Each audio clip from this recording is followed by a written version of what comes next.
Hi, welcome to the National Conference for Media Reform. I'm Matt Wood from Free Press. We host this conference, and we're so glad you could join us. Talking now with a very exciting guest, Dave Zirin, sports reporter for The Nation, author of several tremendous books, including, right here, Game Over, How Politics Has Turned the Sports World Upside Down. Thanks so much, Dave, for being here at the conference and joining us here today. Hey, I'm thrilled to be here. Let's hold up the book so people can see the cover. There we go, to the viewer.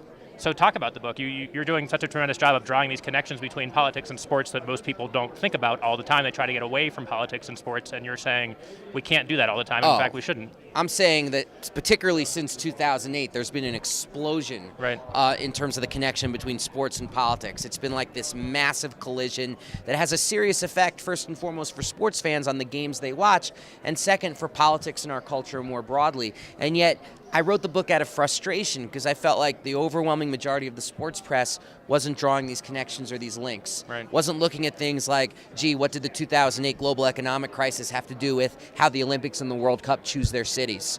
Or what does it have to do with the fact that we just lost most of the hockey season, lost part of the basketball season last year, there was an NFL lockout a year ago, and the refs were locked out. All this stuff was connected to the economic crisis in 2008. There's been an explosion of conversation about LGBT athletes, a discussion about sexism in sports, a discussion about immigration in sports, and it's important that we see that oftentimes when Americans actually even have these conversations, they're having them through the lens of sports. Right. And you've written extensively about John Carlos and others in the 60s, and for a while it seems like there was this notion, well, politics and sports, that was nice, but that was Muhammad Ali. Yeah. You're saying we've seen an explosion with people coming out and talking about things like LGBT issues again, talking about immigration reform, even with the Suns and their protest a couple years ago. Exactly. I think if you look at it as a historical graph, without question, John Carlos, Tommy Smith, Muhammad Ali, Billie Jean King, that whole period in the late 60s and early 70s is a high watermark.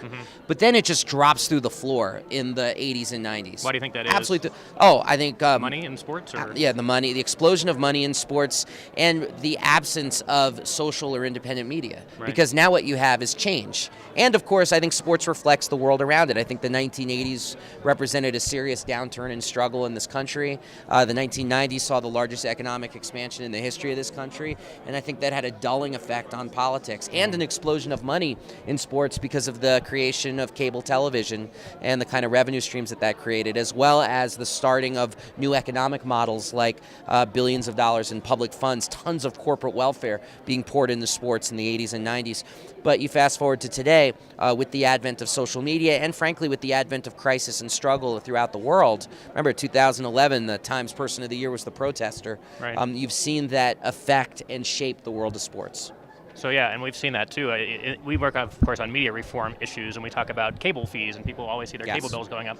A lot of that is tied to the sports licensing fees that are paid out too, and so you see all these sports teams making a lot of money. Some of it goes to the athletes, not as much that goes straight to the owners' pockets. Yeah, and we need to talk about that because it's so interesting that people, even who aren't sports fans, subsidize sports. Whether it's through cable fees, whether it's through corporate welfare, taxes, what have you, they're paying for these stadiums. And yet if you are a sports fan, I mean, oftentimes the only way you can actually get in the stadium, particularly if you're a working class sports fan, is if you're selling beer or parking cars.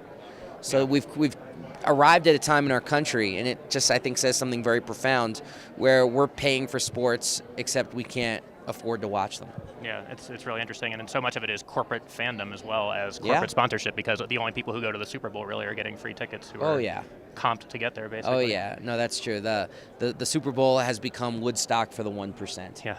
You talk. Let's talk for another second about history and then get back to the media stuff. You wrote a column this week about your fears about the upcoming 42 movie.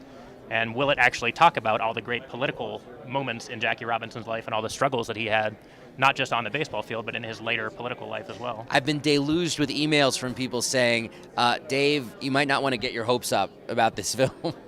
Because, I mean, one of the problems with the film is that from what I hear, I'm going to watch it, and I promise I'll draw my own independent conclusion, but it decontextualizes Jackie Robinson. It only talks about the years 1946 and 1947. What happens when you do that? Well, you leave out the movement in the 1930s that fought for integration in Major League Baseball, and you also leave out the civil rights period of Jackie Robinson's later life in the late 50s and 1960s. Great. Well, thanks so much for being here. I don't know, we have another few seconds left. Do you want to talk a bit about the importance of independent media? You talked about it with social media. How do you see independent media like Free Speech TV playing a role in this conversation about sports and media? and not just leaving it to the mainstream outlets that may or may not actually cover things or more part of the process and part of the corporate process. One of the most disturbing developments in sports in recent years, and this has to do with the decline of mainstream newspapers and budget cuts at newspapers, is that some of my favorite sports reporters now write for NFL.com, MLB.com, NBA.com. I mean, talk about being an embedded reporter. It's like you're a journalist and you're actually writing directly for the leagues themselves. And it's like journalists have become broadcast partners. Now, the problem with that, of course, is that would be fine if sports was just sports and entertainment and fluffy, and sports was just like, the equivalent of Entertainment Weekly, just a big thing of, fluff. But as I try to write and talk about, sports is actually so much more than sports, and we need journalists digging at this stuff. We need tons of independent sports media out there. The best sports writing right now is happening on the independent scene. It's changing the sports world. We're at a point now where you have ESPN and actually taking a lead from websites like Deadspin, who are doing real investigative reporting in the sports world, and that needs to continue. Well, you're doing some of the best of it. We're so glad you're here at NCMR. Thanks again for joining us, and thanks to all of you for tuning in. Matt Wood from Free Press, and stay tuned for more from the National Conference for Media Reform.